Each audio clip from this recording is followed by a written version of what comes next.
Deep inside, we know the truth. Deep inside, we can tell when we hear the truth, not because it makes logical sense, but because our beingness responds. It resonates in a deep way.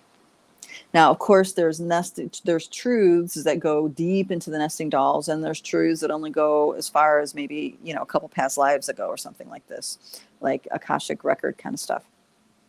Still potent, but it doesn't necessarily ring as the bigger truth through all these nesting dolls.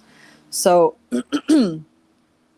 these are the things that's the skill that you deepen when you're working with dreams. Okay. That compass inside of you that can feel a truth, whether your mind understands it or not. You can feel it in your body.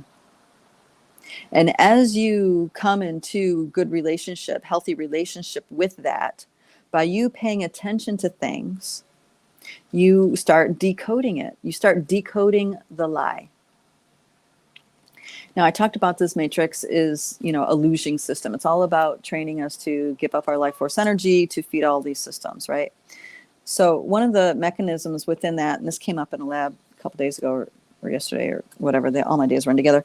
And that is, there's lies. We're in a soup, a really messy soup of a collective field, and there's lots of lies within that collective field. And most of the time the thoughts we're having are not actually our thoughts. Okay. And when you have a really well cultivated relationship with your truth compass, you have that moment when a thought comes in and you can decide if that thought is a truth or not. And if it is a truth, you can keep going with the thought and bring it into something, and it will empower you. It'll wake you up. You'll come to a realization about something. If it's a lie, in that moment, you can now respond to that thought with a truth, okay? And that thought will bounce off. It's in the collective, it'll just bounce. It won't continue to infiltrate your engagement. Thoughts are lies when they take us down a rabbit hole of self-loathing, of disempowerment, of, pain, trauma, this kind of stuff. Now, you do need to pay attention to how you feel, because that's telling you a lot about your here now moment. But even that is not the truth of who you are. That's an experience you are having. Okay. This is what I mean. Our biosuits are so exquisite, and we are equipped with everything we need to decode the delusions of our matrix. We just need to come in right relationship on how to use the data sets our body gives us, right? And working with Dreamtime is the magic key.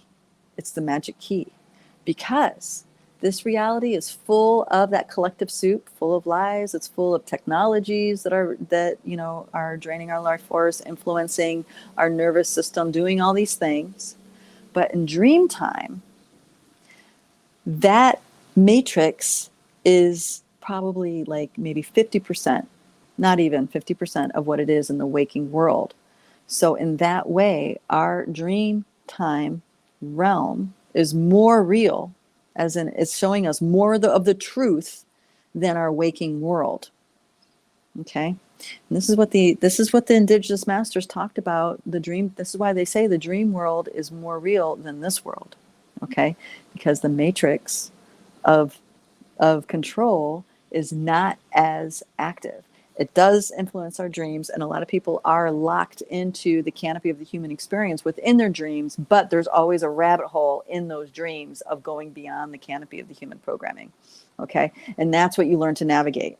And that's what we do in the Dreamtime Healing Project, finding those rabbit holes and decoding until we get to the point where, we are, really potent dreamers, where we're bringing very significant nesting dolls of our consciousness on a stellar level, a galactic level, a cosmic level, and beyond. And now we're connecting with that, and we can feel the truth of it. Our mind might not be able to touch it, but our compass is so well cultivated, we can feel the truth of what's going on. Okay? We can feel it. It's in our bodies. It's activating our DNA. It's unraveling deep-seated programs. Okay? So, and this is why we don't interpret dreams. There is a whole body of work that talks about interpreting dreams and lucid dreaming and all of that. And that is a method. To me, that's the long road. That's the long winding road. When you're tracking and feeling in the energy of dreams, that's like the direct route to these pieces that I'm talking about, sharpening that compass.